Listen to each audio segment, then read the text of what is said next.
Thank you for joining me for today's Beastwatch News Update. News from the Internet's most comprehensive Bible prophecy news website, BeastWatchNews.com. I'm Kimberly Rogers Brown. In this week's report, a supercomputer from 1973 calculated the end of the world. Find out how close its predictions are to the truth. How soon will the Jewish Messiah appear? According to some Jewish experts, soon. Are both the U.S. and Russia about to meddle in Israel's election? And what portents does this week's blood moon have in store for the USA and Israel? Well, we'll find out. But first, war. Prime Minister Benjamin Netanyahu acknowledged on Sunday that Israeli forces had attacked Iranian weapons warehouses in Syria after years of ambiguity over Israel's involvement in specific attacks in Syria. He said Israel had worked with impressive success to block Iran's military entrenchment in Syria and added that the Israeli military had struck Iranian and Hezbollah targets hundreds of times. He further said, just in the last 36 hours, the Air Force attacked Iranian warehouses with Iranian weapons at the international airport in Damascus.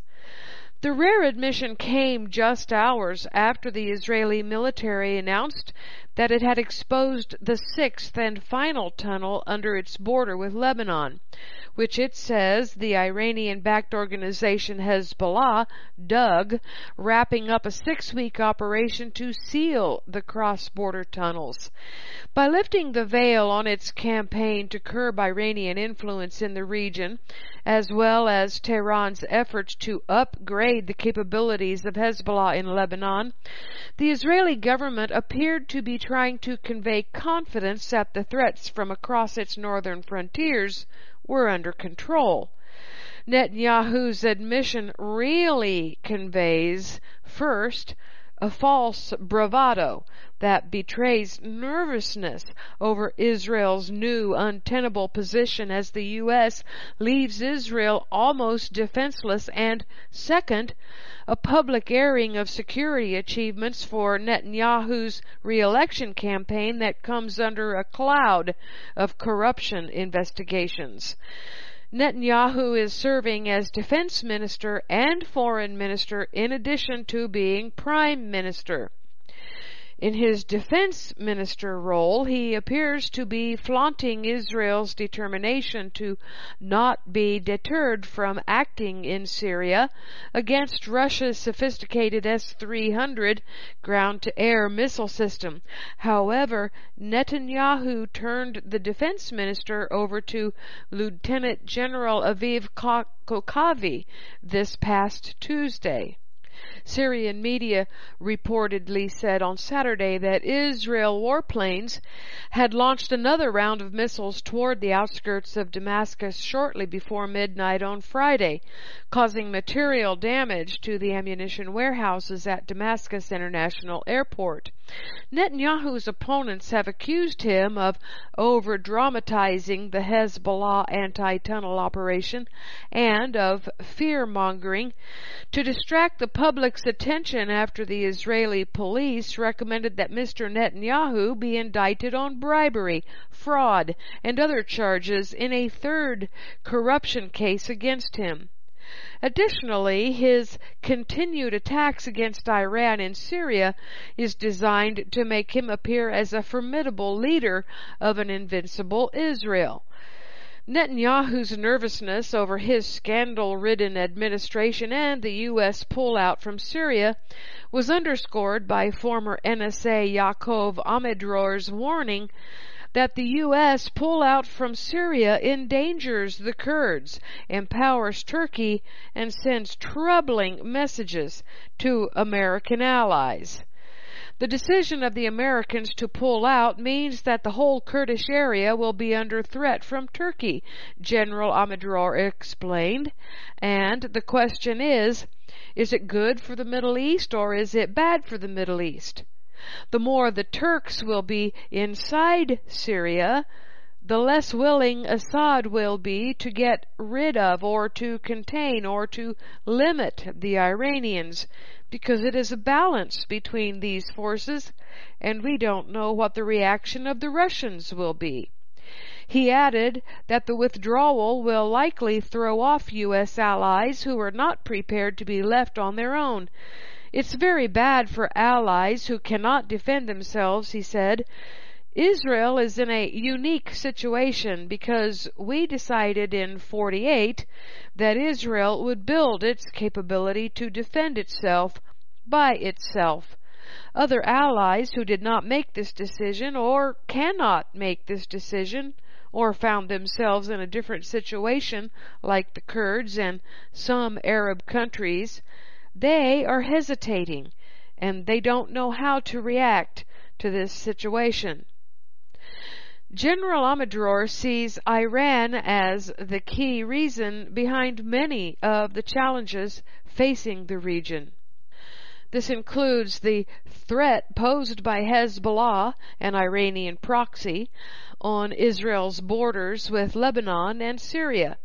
The discovery and destruction of Hezbollah terror tunnels by the IDF sends a strong message to Hezbollah and Iran. The tunnels gave them their guarantee that in the case of a war, they would have something that might change the situation to their side. The fact that we succeeded to neutralize those tunnels means that Hezbollah understands that A, they lost a very important card, and B, that they are more exposed than they thought they were.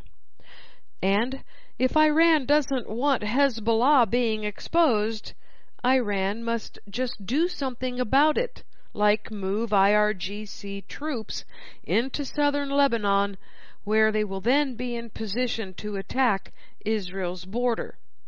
And Netanyahu, bless his heart, countered this warning with one of his own, saying that Israel is prepared to fight more than one war at a time. In light of that statement, Netanyahu then warned Iran that Israel intends to continue its onslaught. Now let's turn our attention to election meddling. The Israeli election could prove to be another political battleground between the U.S. and Russia, as they each are beginning to meddle. The stakes are high in this upcoming Israeli election, not only for Netanyahu, but for both the U.S. and Russia. A Netanyahu election loss could upend both U.S. and Russian foreign policy in the Middle East. To that end, the head of Israel's Shin Bet domestic security agency warned that a foreign country intends to intervene via cyber attacks and other methods ahead of elections slated for April 9th. Israel's Shin Bet security service has assured the public it is well prepared to thwart any foreign intervention. Fingers were quickly pointed toward Russia, but Russia denied the accusations. Digital security companies found some evidence that Russian spies are targeting politicians ahead of the country's midterm elections last year. Why Russia? What interest does Moscow have in interfering with these elections? And on behalf of whom? Why, for instance, couldn't the prime suspect be Iran, or even a European country, say France or Germany, which would love to see a center-left government in power to advance what they believe is the proper pathway to peace? It is not to unseat Netanyahu. The answer lies further down the ticket, to those who might gain positions of power that would favor policies in line with Russian interests, advocate policies that either mean working with Russia or at least not working against them. Israel is important in Russia's foreign policy, and Moscow has interests it wants to promote in Israel, said the former ambassador. We are in a region where they are active militarily. Israel influences the region and could cause them damage if it feels threatened. Beyond having a localized objective of trying to influence elections to one side of the political spectrum or the other, Magen said that Russian meddling in elections around the world is part of a world view of trying to destabilize Western democracies. In the U.S. and Europe, they did it to undermine stability. In this way, they develop points of leverage. When the system is unstable, it becomes easier for Moscow to promote certain policies. When there is a lack of stability, other forces can rise to the forefront and bring about a change of basic policies. Some experts believe Russia will use cyberbullying to turn the election in its favor. The most likely scenario is that Russia would like to see Netanyahu continue as prime minister because he is the devil they know. Boosting Russian allies in the Knesset would be more profitable because, as we all know, legislative bodies can make a president or a prime minister impotent in forwarding his own agenda. Then there is this. Russia leads the Eastern New World Order. The U.S. leads the Western New World Order. Israel is pivotal to both. In fact, Israel can make or break the hegemony of either one. Thus, Trump also has an interest in meddling in Israel's election. The current UN-created political state of Israel and the United States of America are sister houses, the House of Judah and the House of Israel, respectively, in Scripture. Israel may play with Russia, but she will always side with the West, and their two peoples will share the same fate and outcome in the Great Tribulation. But one can't blame Putin for trying. Israel will continue to do the West's dirty work, the covert operations, bombing runs, and generally holding the southern Middle East together. Israel will continue being the hub around which the Islamic Sunni alliance rotates. However, this election could prove to be the one that precipitates the coming war with the Islamic King of the North, who rides south with the Islamic Antichrist. Trump's stake in Israel's election is his peace plan. Trump has asked Netanyahu to push the peace plan while stumping for the PM spot, and the White House looks set to host a rare state dinner to express presidential support for the Israeli premier when he visits Washington in March. Another factor will play an important role in Israel's elections: the U.S. withdrawal from Syria. The incoherence of U.S. policy in the Middle East, coupled with Trump's isolationist instincts, leaves Israel on its own to face Iran's presence beyond its northern border, not a situation likely to help those in the security world sleep at night. Tehran and Hezbollah feel emboldened after securing a victory for their ally Assad against the armed opposition while increasing their influence in the country. The withdrawal also necessarily undermines the appearance of the United States as a reliable ally in the Middle East, both to Israel and others. Israel is left with few options. The Israeli Defense Forces will continue bombing occasional weapons transfers while hoping those raids do not lead Iran to ship weapons directly to Lebanon by air. Jerusalem will continue engaging Russia in an effort to get the Kremlin to encourage Damascus and Iran to halt Iranian buildup in Syria. The conflict between Iranian and Israeli interests in Syria, coupled with Russia's inability or unwillingness to serve as a mediator between them, ensure that Russia will remain an arena for this regional contest. One wrong move and the conflict currently contained in Syria could spill into Lebanon and Israel. Israel's election will reflect how Israelis feel about Netanyahu's relationship with Trump. The people may decide they don't trust Netanyahu's judgment, since he continuously declared Trump to be such a good friend of Israel. Despite the U.S. Embassy being moved to Jerusalem, perhaps some of the good feeling has been lost since Trump has left Israel wide open to attack from the 4+1 coalition, and Israel is now going it alone in trying to push Iran out of Syria. The U.S. withdrawal from Syria has caused U.S. allies in the region to give Mike Pompeo the cold shoulder, causing him to cut his diplomatic visit to the Middle East short and scurry back into his White House hole. This is not good news for the Trump administration's reputation among Middle East allies, who all feel abandoned and exposed against the Iranian threat. According to Debka, Arab rulers who met with Pompeo last week gave a cool response to a proposal to call an international conference in Warsaw on February 13 and 14 to discuss Middle East stability in the light of malign Iranian activity.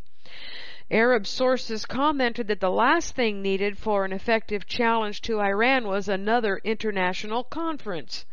As one high-ranking source in Riyadh put it, the time for talking is over. Now we need action.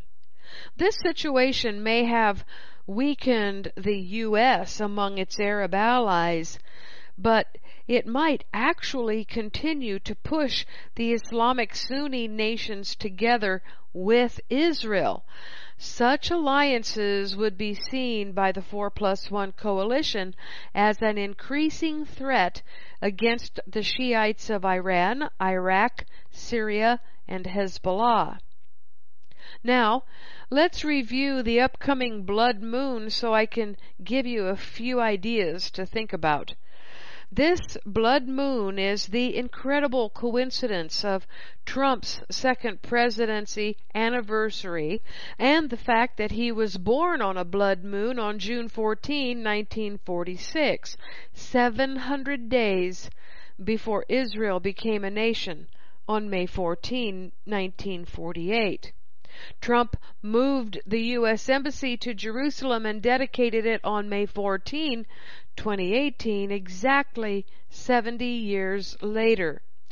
President Trump was sworn in as president on January 20th, 2017, when he was 70 years old, 7 months and 7 days.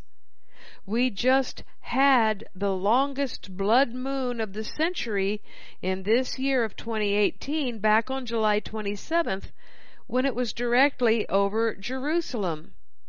Some prognosticators believe this January eclipse is a much more sinister event than people might think for America. I believe that the blood moon on July 27th, 2018 over Jerusalem was a warning from Yahweh for the Jewish leadership in Israel's sinister plot that were rebelling against Yahweh in the Jubilee year. It was no coincidence that there was a blood moon over Jerusalem that occurred in the week after the Knesset voted to make Israel a Jewish state instead of making it a Hebrew state for all people from all the 12 tribes. That blood moon signaled Yahweh's wrath against the house of Judah. This upcoming blood moon ties Trump to Jerusalem in a couple of nefarious ways. First, it ties the U.S. to Israel as Israel's sister house. Yahweh is marking the two houses. U.S. leads the house of Israel, whose people are scattered in the westernized nations. Israel is the house of Judah, and both houses are about to be punished. Some believe this blood moon may signal that the Antichrist will come from the United States. Jared Kushner is on the radar of some folks to be the Antichrist. It is interesting to note that he is an Orthodox Chabad Jew. The Trump administration most certainly has been cooperating with the nation Sanhedrin's Chabad agenda, first with Nikki Haley, perhaps later with Jared Kushner. Trump's administration is, I believe, directly involved in the Chabad and Sanhedrin's new messianic push, even though everyone in the Trump administration is silent about the Sanhedrin's latest moves. The rehearsal altar, Nikki Haley being offered the Sanhedrin's honorary presidency, and having a coin minted in her honor are big clues that validate this. So Yahweh is using the blood moons to mark the two houses with which he will begin the earth's great tribulation punishment, because they are colluding in the effort to bring forth the Antichrist, whoever that turns out to be. Rabbi Yakutiel Fish said, a lunar eclipse bears a potent message according to Jewish tradition. The rabbi cited the Talmud in Sukkah 29a, which states that a lunar eclipse is a bad omen for Israel, since the Jewish people bases its calendar in accordance with the lunar cycle. If the face of the moon is like blood, the Talmud reads, then this is a sign of the increasing of swords. The rabbi noted, however, that this upcoming lunar eclipse will not be visible in Israel, saying the eclipse over North America bears a message for the U.S. and the Jews. Rabbi Fish told Breaking Israel News, it clearly is telling the Jews that they need to come to Israel. If any Jew was waiting for the last moment before leaving, this is it, Rabbi Fish said. The sentiment is that Jews in Israel will be safe from the world's tribulation, as I reported last week, and those outside Israel will suffer. Notice that Israel's rabbis make no offer of mercy to their house of Israel brothers and sisters in America, any of the Western nations. No, safety and security belong only to the Jews. However, I do share Rabbi Fish's sentiment that getting out of Babylon will become both more imperative and more difficult the longer people wait to leave. A few weeks ago, I reported the rabbi's view that non-Jews keeping the Sabbath deserve death. An article in Breaking Israel News this past week presents one rabbi's opposite view. Rabbi Yoel Schwartz, head of the Sanhedrin's Noahide Court and the Devar Yerushalayim Yeshiva, stated that one of the reasons the Messiah has yet to reveal himself is because the non-Jewish nations are not keeping the Sabbath. The rabbi has put out a call for the nations to keep the Sabbath and for the Jews to help them in this mission. The point we must understand is that the call to keep the Sabbath does not belong to the nations. It belongs to the house of Israel, who are scattered in the nations. Once again, the house of Judah fails to understand that the house of Israel has been returned to the covenant of Abraham.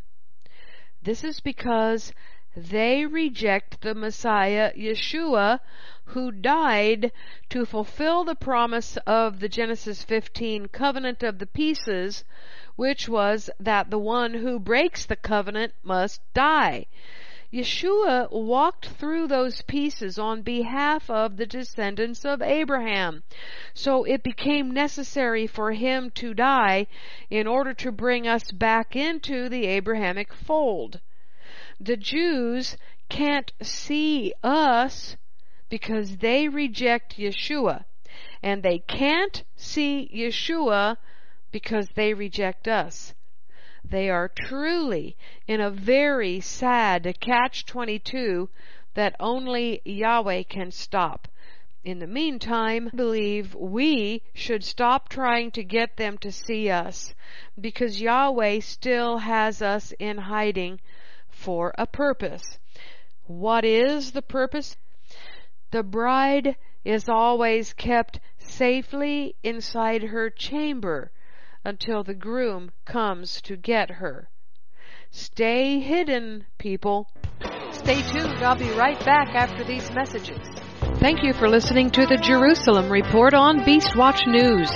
Full news coverage with a Hebraic perspective of the headlines fulfilling Bible prophecy. Remember to financially and prayerfully support Beast Watch News for keeping you up to date. Send your donation to Beast Watch News today.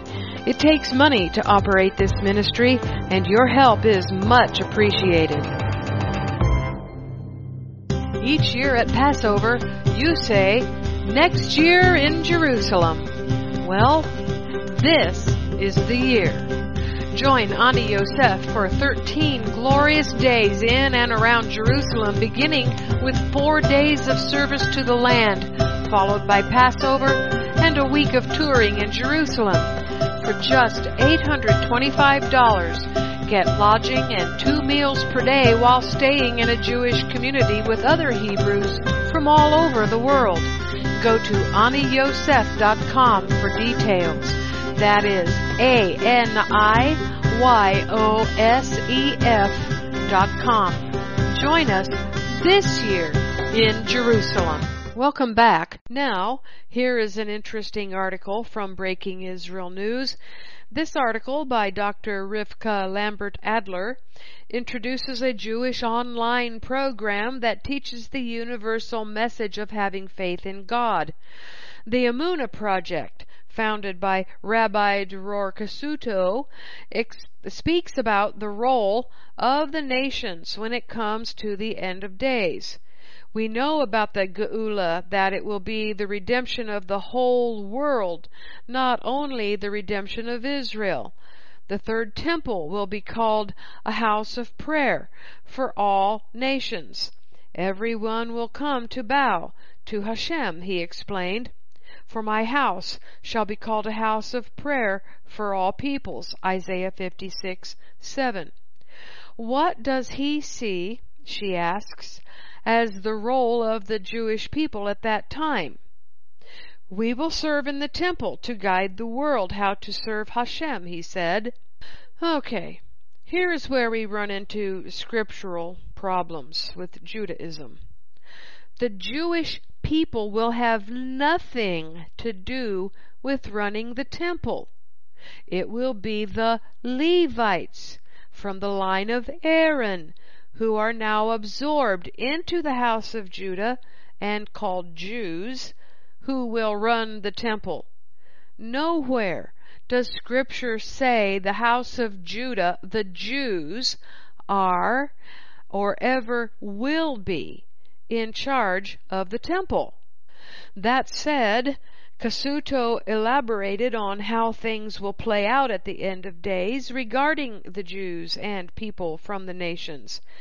People think that Am Yisrael, the nation of Israel, is the Jewish nation.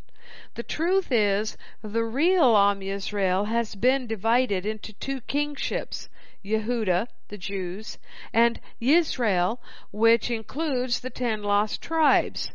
They were exiled, but they are also part of Am Yisrael.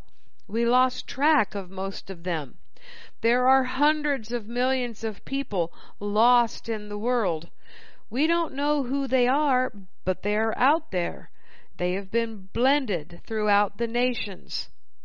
Well, Rabbi Kasuto, there are hundreds of millions of individuals on the earth who are from those lost tribes. And when we say we are from the house of Israel, the Jews reject it or try to convert us to the religion called Judaism. The house of Judah has its religion, Judaism, and many of its people also practice other religions. The house of Israel has its religion, Christianity, and many of its people also practice other religions. Rabbi, you are looking in the wrong places and putting wrong expectations on the lost tribes, the house of Israel. We are not only found in ancient communities and tribal enclaves all over the earth. The majority of us are so scattered, we are down to individuals awakening to the truth. It is time for Yahweh's people to understand that His is a kingdom, not a religion, Judaism, Christianity, or any other. The Creator knows who they are. They are all about to reunite with the tribes of Yehuda and Benjamin. He said, Moshiach's job will be to remind them who they really are. Well, this is partly true.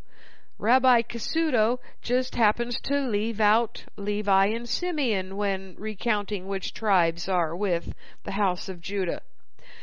There are many groups in the world that have a connection to Judaism, to the Bible, to our family, to Israel. At the end of the process, we will become one again, Kasuto related. You see, my house of Israel friends, this is where Judaism gets it wrong. Judaism is not the kingdom. It is not what the whole world will come to. It is a corrupted, man-made religion like all other man-made religions, and none of it will be operative in Yeshua's kingdom. He's talking about a potentially extraordinary number of people. Tens of millions of Jews have been slaughtered throughout history, he stated, by way of explaining why the number of Jews worldwide is only about 15 million. But he explained that it might be that every one of the lost 10 tribes today could be 100 million people. They are in China, Asia, Pakistan, all over the world. They haven't been killed for their Judaism, so their numbers have had a chance to grow. Oh, why is it that no rabbi of Judaism can see where the most house of Israel people are? Why don't they ever mention the Western nations? Yahweh has blinded them so they simply cannot see us. Kasuto continues, they are the souls of Israel. They are the children of Jacob and his 4 wives.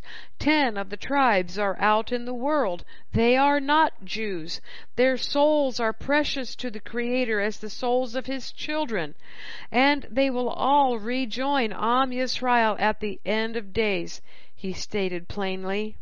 It is so frustrating to me when I can see that someone almost gets it. Back to the article. Speaking about the Torah awakening among non-Jews, Kasuto asked rhetorically, why are there so many people all over the world interested in studying Torah? They are feeling a certain completion when they are studying. When a person feels a thirst, he needs water. If you feel a lack of knowledge, if you feel a desire to connect to Am Yisrael, to the people, to the Bible, to the prophets, if you find Jewish people attractive, why is that? Who are you? He asks. He answered his own question by stating, He is someone who is connected to the Jewish people in a bonding that is spiritual. That bonding is a testament to his real connection to the roots that he has to Am Yisrael, or else he wouldn't want to bring it into his life. He cares about them as if they are his brothers. Why? Because they are. In reality, he has an attachment to Am Yisrael. He is one of the children of Jacob. Exactly. But what you can't see, Rabbi Cassuto and Rivka Lambert Adler, is that the restoration of the kingdom will make it as it was before the split. Before the split, there was no Judaism. There was a temple with Aaronic priests serving Yahweh and a people whose lives centered around that situation. Judaism is a come after Babylonian captivity answer to the house of Judah's loss of Jerusalem, for the Jews never reigned sovereignly in Jerusalem again except for perhaps a couple of decades. Furthermore, Christianity is the house of Israel's answer to not having a temple that could be central to their lives, because their Jewish brethren rejected them. They were rejected because of their belief in Yeshua, the Yeshua who died to bring them back into the Abrahamic covenant. He paid that price for them. Judah was given the opportunity to rule over 12 tribes 2,000 years ago and rejected that opportunity.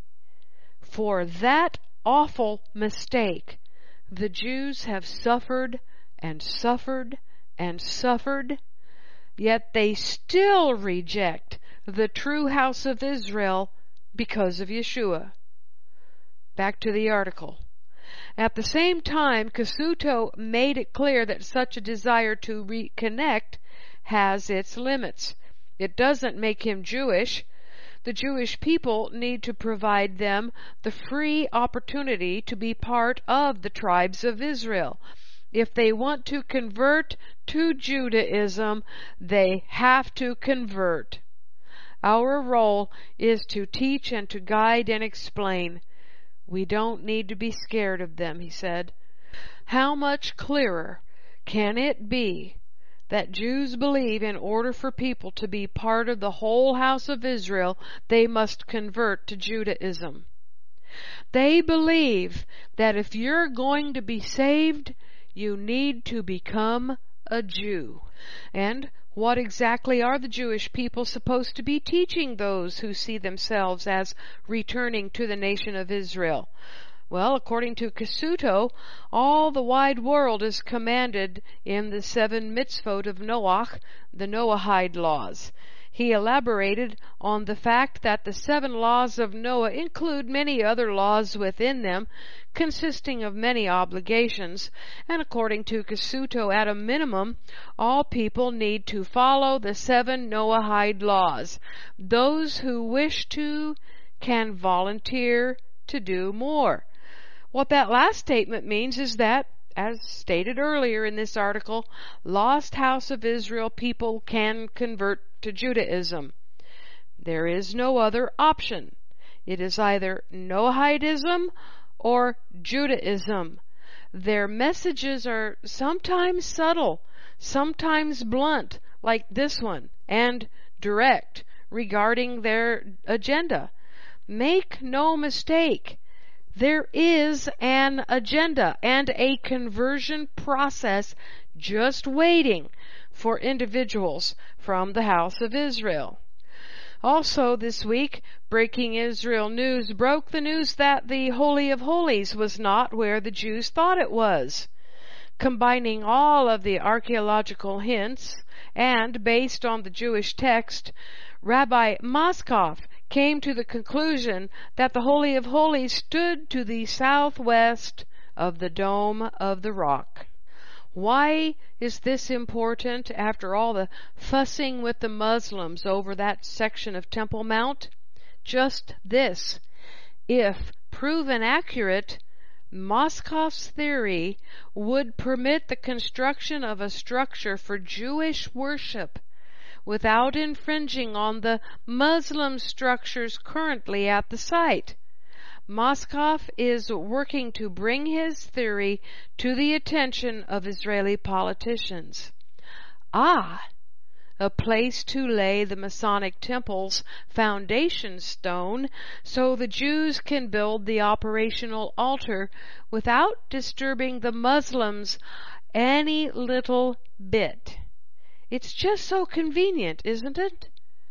In another nod from Judaism to Christianity, from the Jewish cabal to the Christian cabal, who are both the same, by the way, and in an effort to show just how much the Jews now love Christians and want them to join the Jews in Judaism, or as Christians following the Noahide laws, because after all, Judaism and Christianity isn't so far apart. In February, the IDF will promote a Christian soldier to the rank of lieutenant colonel, making him the first soldier of his faith to achieve that rank. As quickly as the Jewish leaders are moving to make the coming of the Jewish Messiah possible and palatable to Christians, can his revealing be that far away? And now let's find out what Breaking Israel News has to say about the sapphires of Israel and outer space.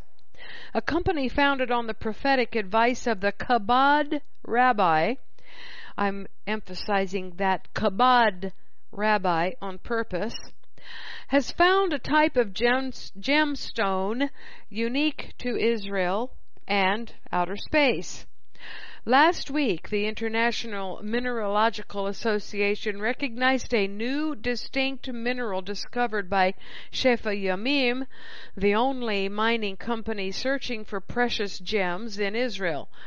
The mineral is embedded in sapphire and is called Carmeltazite for the Carmel Mountains, the location of its discovery, and the trace minerals it contains: titanium, aluminum, and zirconium. It will be marketed under the name Carmel Sapphire. The largest stone the company found to date weighed in at 33.3 carats. After density testing, it was shown to be harder than diamond. The quantity of Carmeltazite hidden under the Carmel Mountains is still unknown, but if it is sufficiently rare, it may prove to be more valuable than diamonds. The stone has been seen before, but not in the world. The mineral has been found in rocks orbiting in space. Avi Taub, CEO of Shefa Yamim, that is mining the sapphires, is a religious Jew and follower of the Chabad branch of Hasidut. And naturally, he connects the recent find with the temple. Taub also noted that even the timing of their find is significant. These stones could have been discovered 10 years ago, or 100, he emphasized. The Rebbe told us to begin when he did because he knew the Moshiach was coming, and that was when these stones were brought to light. Sure enough, the Jews plan to reveal their Jewish Messiah soon. Now, let's see if we can figure out when the end of the world will come. In 1973, experts developed a computer program at MIT to model global sustainability. Instead, it predicted that by 2040, our civilization would end. Recently, that prediction reappeared in Australian media, making its way to the rest of the world. Cool. So what did the supercomputer predict, and what's the story behind it? The program was originally developed by computer pioneer J. Forrester, who was commissioned by the Club of Rome to predict what the future of global growth would look like given our available planetary resources. The Club of Rome is an organization made up of thinkers, former world heads of states, scientists, and UN bureaucrats, and, according to their website, their mission is to promote understanding of the global challenges facing humanity and to propose solutions through scientific analysis, communication, and advocacy. Forrester's model looked at 5 essential factors that most likely could impact the growth on Earth: population, agricultural production, depletion of non-renewable resources, industrial output, and pollution generated by mankind. Taking into consideration the above and using the World 3 model, a system dynamics model designed for computer simulation of interactions between population, industrial growth, food production, and limits in the ecosystems of the Earth, scientists found that civilization as we know it would effectively collapse during this century. And this apocalyptic scenario, predicted back in 1973, is back in the headlines because the Australian Broadcasting Corporation decided to share some of its original TV coverage of the research in a new YouTube video clip.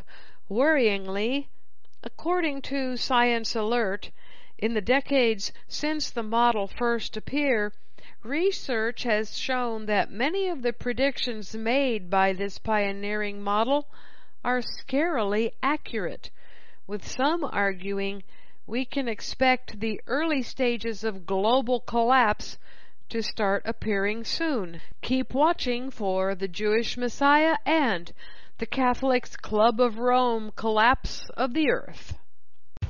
That's it for this Beastwatch News Update. This is Kimberly Rogers Brown signing off. Click over to beastwatchnews.com for full comprehensive coverage of all the headlines fulfilling end of days Bible prophecy.